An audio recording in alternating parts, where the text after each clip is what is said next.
What up, Buttercup?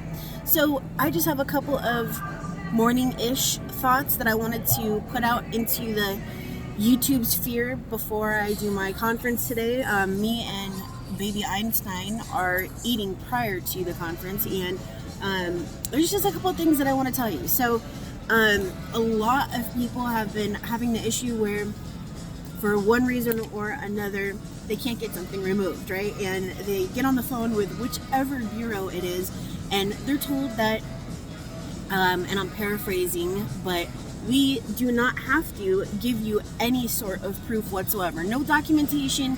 It is what it is. This is what we say it is, and that's the end of the story. And I want to tell you that, my friend, is not true. Okay? So, without, going into, the MCRA section, blah, blah, blah, says to do this and that, and they're required to, let's just think about it logically. There's a couple of things that I want to point out. Let's start from the beginning, all right? So, when a creditor reports something, they are not submitting any documentation to the bureaus. They subscribe to TransUnion or Equifax or Experian, and they're just saying, this person's name, this person's date of birth, this person's social has this account with us, and we're sending over 200 to 2,000 of them. I think the minimum is 100 on the first run or 200 on the first run, right? And then after that, now they have a subscription, right? So they are continuously sending over accounts, all right? And the bureaus are required to have the actual documentation, that says and proves and shows that Bob Doe or Jane Doe or Alan Doe has this account, and here is the proof that backs up the fact that we're saying that he owes $1,000, $2,000, $2,000,000, $200,000, 50 cents, whatever it is. But they don't. So not only is there a violation right there, but when you go and dispute this information, the bureaus, after round one, not on round one, are required to actually do their own investigation and come up with and furnish this documentation. All right, do your studying, look into this for yourself. You don't take my word for it. Don't take someone else's word for it. Don't look it up in a book or whatever. Go into the law and find it, because you will find it. All right, so let me just give the little guy some pancakes here. So basically, the way that it works is that when you call, and this is going based off of a couple of the comments this week, specifically related to this, you call and you're like, hey, this person, or you didn't, or whatever, furnish documentation for this collection that shows that, I owe $2,000. You're actually told, we do not have to legally furnish anything to you.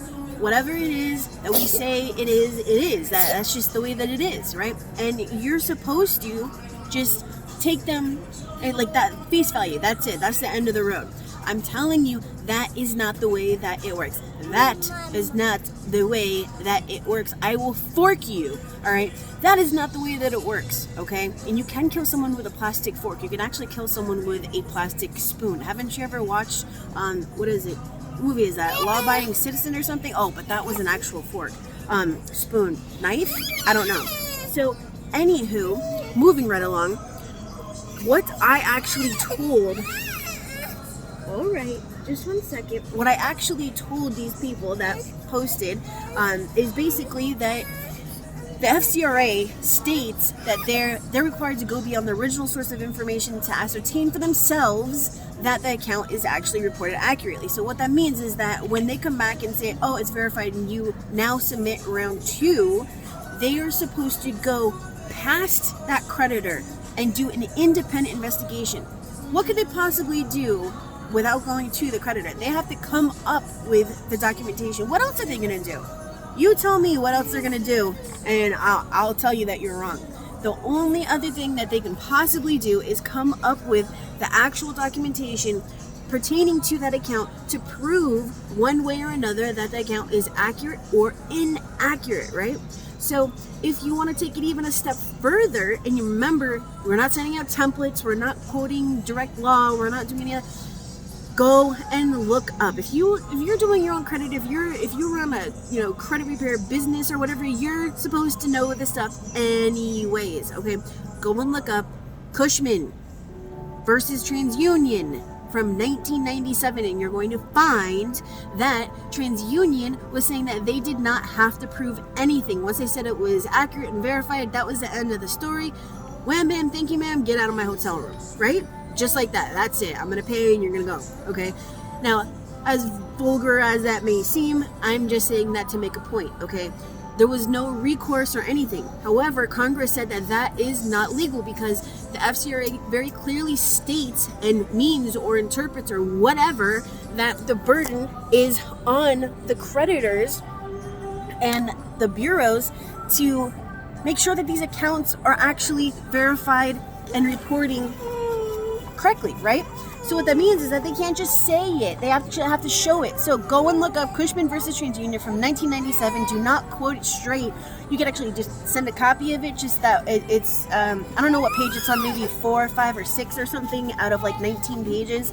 You do have to go through and you do have to find it. But when you do find it, it's going to be gold because it's literally about them saying that they do not have to prove anything, and the entire point here is that they do have to prove it because that otherwise, look at this logically. Otherwise, that means that I or the president or my son can state that you owe me or him or anybody any amount of money, and that's it.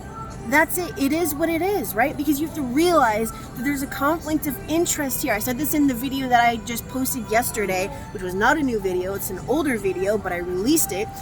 And from like 2 years ago or a year and a half ago, where I told you that they have a conflict of interest because they are the ones that are being paid to report this information, okay? People subscribe to Equifax and Experian and TransUnion. They have to pay for it, okay? That means that the bureaus are getting paid to report this information, okay? So if they remove this information, they are now not being paid to report this information. Additionally, when your information is inaccurate, when your score is lower, that means that the bureaus make more money because it's more valuable, right, to the creditors, because when your score is lower, they give you a higher APR, which means more money for them. So you guys are not seeing the full picture of this, okay? You have to realize it's not just about you sending in a dispute and, oh, it's not right, they have to take it off. No, dude, you have to fight. You have to fight. That's why they're called rounds. They're called rounds because it's literally like a fight, okay? It's a fight tooth and nail to the freaking death, okay? Not literal death, but like figurative, like, death, okay? So you have to realize this going into this, or you're not going to have any progress. You're not going to get anywhere with it because you think that this is just so damn easy. If it were so easy, you wouldn't be watching this, okay? I know you don't watch my videos because you think my skin's all nice and my hair's all nice. No, you watch it because I give valuable content, okay? Except for those people that troll my channel and literally just thumbs down anything that they can, every time they see a video, they thumbs it down. Why? Because they're idiots, okay? Literally the same people. I could see who actually gives thumbs down. It's the same freaking people. Why? Because I either A, told them that I couldn't help them or that I wasn't going to help them because they were a-holes, or B, because they're a-holes, okay? So, anywho, I give valuable information. That is why you are here.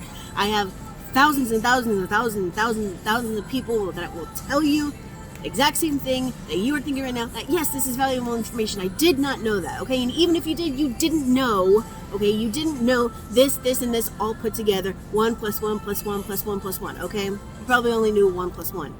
Anywho, going on a tangent, which I always do, you already know that. Don't take the block out of it and quote it. What you want to do is you want to do a factual, my son is throwing food all over the place. You want to do a factual based dispute where you are saying this account needs to be removed because, or actually stop reporting this account for FCRA non-compliance of inaccurate data furnished on my credit report. Yes, that sounds like some law thing or whatever, but the entire point is that it works. Someone actually posted it in the comments, which I did not approve that one because I wanted to keep it, okay? So someone actually posted that. I said, hey, you know what? I'm going to try it out. And guess what? It increased my results by 10%. 10% is still 10%, guys. So stop reporting, not delete, not remove, but stop reporting for FCRA non-compliance of inaccurate data furnished on my credit report. And then you give the reason, right? So the reason is you are required required to actually prove why you're saying that this is inaccurate and inaccurate, it's verified, because they can't just go and say that it is without proving anything. And then you can say, and if you go and look at, or if you reference, or Congress says, in CUSHMAN versus TransUnion from 1987, that, and then put it in regular everyday people terms, okay? But I'm going to tell you that you don't want to make this long ass letter. You don't want to make it mad complicated, because the more complicated it is, the less the computer is going to understand it, and the more chances that it's going to come back as verified, and you're going to be in the same place as you already were. So you're only going to want to do this on the accounts that, that actually relate to what I'm talking about. So don't use this on every freaking account, okay? So anyways, that is my thought for this morning. And because my little guy is going crazy right now, and I know it's already loud in the background, and just so you know, the world's first time machine is coming out on the 23rd. It's going to be completely done by then. I am looking for 5 beta testers, okay? And you can also win one with the giveaway, and anybody after that is going to need to purchase it, all right? So that is it for this morning. I do have like 5 other videos coming out today, and it's also getting too loud in here. So I will see you guys later. If you haven't done so already, hit that bell for notifications. I will see you later. My name is Kristen, and I am a factual disputer. Bye.